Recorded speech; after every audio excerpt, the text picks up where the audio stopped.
warahmatullahi wabarakatuh. Hai anak-anak, gimana kabarnya hari ini? Baik-baik saja kan? Alhamdulillah, luar biasa. Tetap semangat. Allahu Akbar. Sebelum pembelajaran dimulai, kita doa terlebih dahulu agar ilmu yang kita dapatkan nanti bermanfaat. Berdoa mulai, berdoa selesai. Indahnya keragaman negeriku, subtematika indahnya persatuan dan kesatuan negeriku. Pada hari ini kita akan belajar tentang subtematika indahnya persatuan dan kesatuan negeriku. Muatannya yaitu bahasa Indonesia, IPA, IPS, SPDP dan PKN. Semuanya ada. Subtematika. Maaf, ini ada tulisannya nyantol. Tujuan pembelajaran ini subtematika ini dari pembelajaran 1 sampai pembelajaran 6 rangkum semuanya ya anak-anak. Coba perhatikan betul-betul.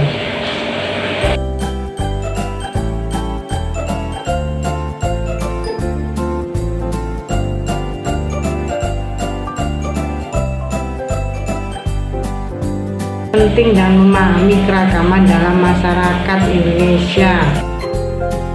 Itu dampak negatif tidak adanya pemahaman atas keragaman, bagaimana apa yang terjadi. Nah, ini adanya ya antar suku, ini contoh gambarnya. Yang berikutnya yaitu perpecahan desintegrasi bangsa. Ini contohnya demo. Nah, ini demo ini terjadi karena konflik. Berikutnya yaitu memandang masyarakat dan kebudayaan sendiri lebih baik daripada kebudayaan. Nasionalisme berlebihan sehingga merendahkan bangsa lain. Nah, ini ada orang Afrika yang nya yaitu mempersulit pemerintah. Nah, ini tidak boleh ya. Dalam pembangunan, menghambat dalam pembangunan juga tidak boleh. Kurangnya partisipasi masyarakat, nah tidak boleh itu. Nah, ingat slogan, ingat Bhinneka Tunggal Ika, apa artinya? Berbeda-beda tetapi tetap satu. Toleransi dalam keragaman, selalu perbedaan, hidup berdampingan, enak bukan, aman ya.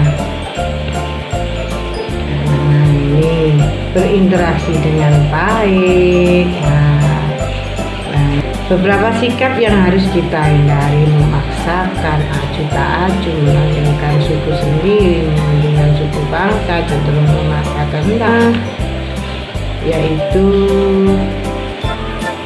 toleransi terhadap keragaman. Ini contohnya dalam agama. Kita di Indonesia ada berapa agama yang disahkan oleh pemerintah. Yang disahkan itu ada 6 agama. Yang pertama yaitu agama Islam, Kristen Katolik, Kristen Protestan, Hindu, Buddha, dan Konghucu yang sudah disahkan di Indonesia. Yang berikutnya yaitu toleransi dalam keragaman suku dan ras. Ini mereka berbeda suku dan ras, tapi mereka tetap bermain bersama. Toleransi dalam keragaman sosial budaya. Nah, yaitu keragaman gender itu ada laki-laki, ada perempuan. Ya. Kerjakan soal di bawah ini ya anak-anak, baca dengan cermat. Bapak Ki Hajar Dewantara, coba perhatikan Bapak. Siapakah Bapak Ki Hajar Dewantara itu? Dibaca tadi kalian akan menemukan kata sulit. Kita membantang pokok pikiran. Ada berapa tadi paragrafnya? Ya, ada 6 paragraf. Nah, di situ ada informasi baru. Ini koran apa saja langkah-langkah yang akan kita tulis poin-poinnya. Nah, sekarang kerjakan soal di bawah ini ya anak-anak.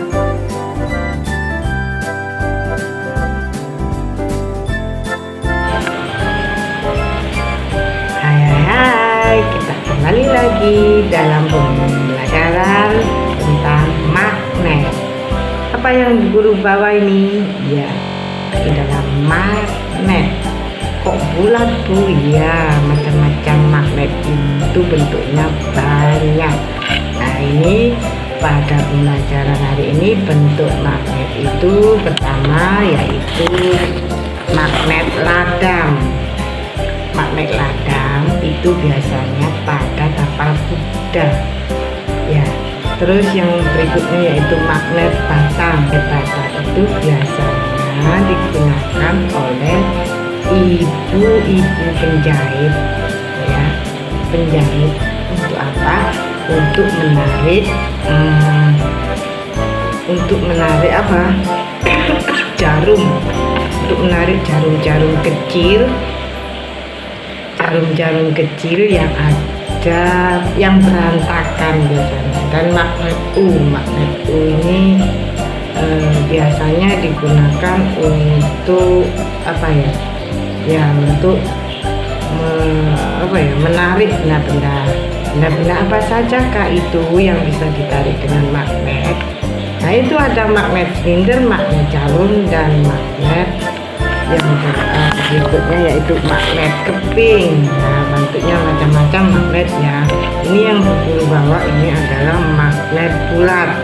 Ini buku dapat dari mainan anak-anak ini. Ya, coba buku dekatkan. Magnet itu bisa menarik benda yang bagaimana? Ya, bisa menarik benda yang terbuat dari besi. Betul, dari besi. Ini ada besi ya. Buku lekatkan. Terus ini ada yang dari plastik. Apakah bisa menempel? Nggak bisa. Ya, bisa menempel. Coba uang kertas, ini ada uang kertas 5.000. Saya dekatkan, maksudnya saya dekat. Bisa kan? Ada lagi ini ada uang logam. Guru dekatkan uang logamnya. Uang logam. Duh, kok bisa ya? Bisa. Kurang kuat ini uang logamnya. Ini mungkin terbuat dari perunggu ya. Yang paling kuat itu terbuat dari besi atau baja. Buku nggak punya baja ini. Ini besi, ini ada cas HP. Nah, melekat bukan? Ini ada cas HP. Sudah diterangkan. Terus bentuk-bentuk magnet. Coba kalian perhatikan ya anak-anak. Kutub pada magnet ada 2, yaitu kutub utara dan kutub selatan. Jika kutub utara dan kutub selatan kita dekatkan antara 2 magnet tersebut, akan terjadi saling tarik menarik. Jika 2 buah magnet kita dekatkan kutub yang senama, utara dengan utara atau selatan dengan selatan, akan terjadi tolak menolak. Coba kalian perhatikan 2 gambar yang berbeda, yang atas dan yang bawah tersebut. Kegunaan magnet. Coba perhatikan gambarnya ya anak-anak. Gaya berikutnya, gaya apakah ini anak-anak? Gaya apakah ini. Iya, gaya gravitasi. Gaya gravitasi adalah gaya yang disebabkan oleh gaya tarik yang dihasilkan oleh bumi. Gaya gravitasi ini menyebabkan semua benda yang berada di permukaan bumi selalu tertarik menuju bumi. Jadi benda yang dilemparkan ke atas pasti akan jatuh ke bumi seperti ini. Nah, jatuh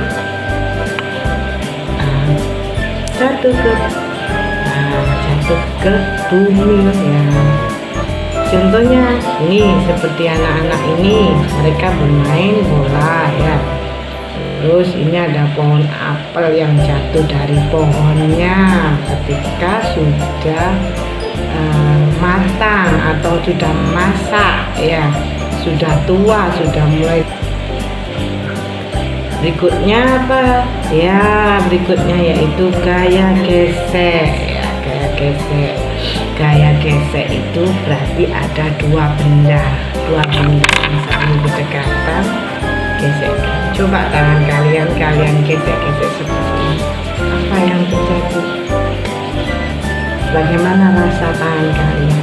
Seperti panas kan? Menghasilkan panas atau kelon. Nah itu kalau kita membahas tentang gaya gesek.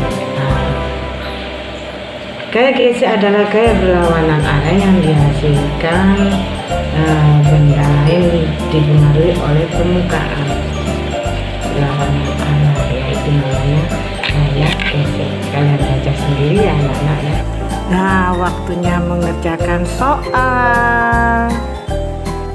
Ini kita belajar tentang aktivitas ekonomi di bidang pertanian. Aktivitas di bidang peternakan.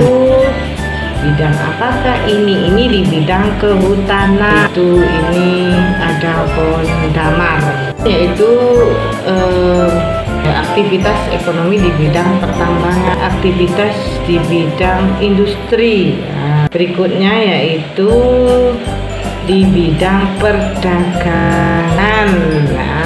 Nah, bidang jasa, ini dokter ini menghasilkan jasa ya.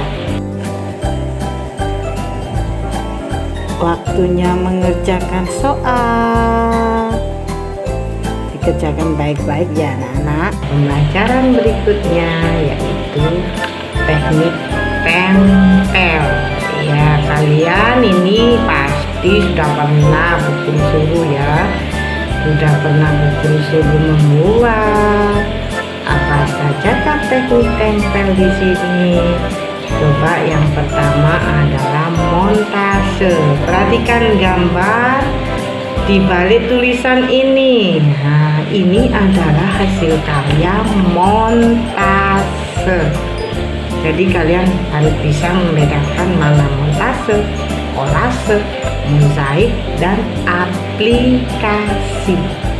Kan ya anak-anak, ini adalah montase, dibuat dengan menempelkan gambar-gambar yang sudah jadi dari kertas, koran, majalah, ciki-ciki ataupun yang lain. Terus kalian gunting, kalian tempelkan dengan rapi, dibentuk sebuah cerita di situ. Akan menjadi gambar yang cukup bagus. Itu namanya montase. Berikutnya yaitu buat apa ini anak-anak, karya seni kolase. Nah, ini menggunakan paduan aneka bahan, kain, kayu, lalu ditempelkan pada sebuah. Ini ada, ini contohnya yang, contohnya ini dari daun-daun kering. Ini kolase yang terbuat dari daun-daun kering. Ini dari daun-daun kering dipadu-padankan menjadi sebuah kupu-kupu atau yang lainnya. Pernah kan anak-anak ya? Pernah ya? Nah, ini kita ulangi lagi pelajaran. Cara membuat kolase ya ini. Buatlah sebuah gambar pada selembar kertas sesuai tema yang dipilih. Siapkan bahan kolasenya, misalkan kertas, kain, kayu, mozaik, menempelkan potongan-potongan kertas yang kecil-kecil, bisa potongan-potongan, apakah potongan kertas saja, enggak, bisa dari kaca atau keramik ya, itu yang digunakan yaitu sejenis. Kalau kaca saja, nah kalau kertas saja yang gilap-gilap itu bisa kok. Nah, ini membentuk sebuah warnanya bagaimana, warnanya juga campuran apa-apa, yang penting satu. Yang terakhir yaitu cara membuat mozaik. Bisa kalian coba di rumah ya anak-anak ya. Ini cara membuat mozaik. Yang berikutnya yaitu aplikasi dibuat untuk menempelkan. Biasanya terdapat pada taplak. Waktunya mengerjakan soal. Wassalamualaikum warahmatullahi wabarakatuh.